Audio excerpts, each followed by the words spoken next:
quoi la photographie au XIXe siècle est-elle un acteur et un témoin de la révolution industrielle française? Au XIXe siècle, la France est bouleversée par la révolution industrielle. Cette transformation, tirée par le boom ferroviaire des années 1840, affecte profondément l'agriculture, l'économie, la société et l'art.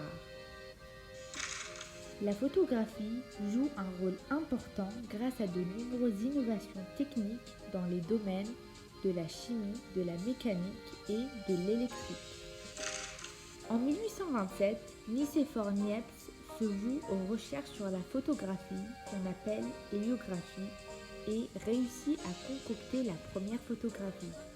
Mais à cause d'une fin tragique, son projet est poursuivi par Louis Daguerre, en même temps qu'il inventera sans aucune prétention le daguerréotype. Daguerre va exposer son chef-d'œuvre technique à François Arago, un homme politique qui fera en janvier 1839 une déclaration devant l'Académie de la science et des beaux-arts. La France acquiert le brevet de l'invention et décide d'en faire don au reste du monde. Cette stratégie de la France va permettre la diffusion de l'invention. Puis vient au tour de Henry Fox qui introduit le négatif calotype en 1840.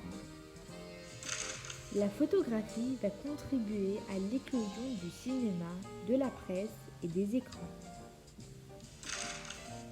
En 1839, la photographie ouvre la voie à une nouvelle activité professionnelle, photographe. Un grand nombre de peintres embrassent cette activité naissante, mais également des hommes qui comprennent très vite l'intérêt financier que représente cette profession.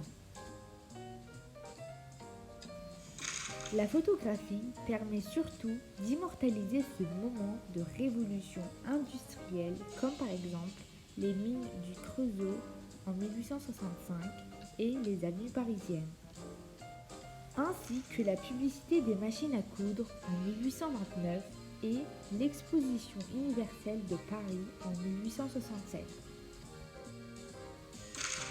La photographie est donc bien un acteur et un témoin de la révolution industrielle française au XIXe siècle.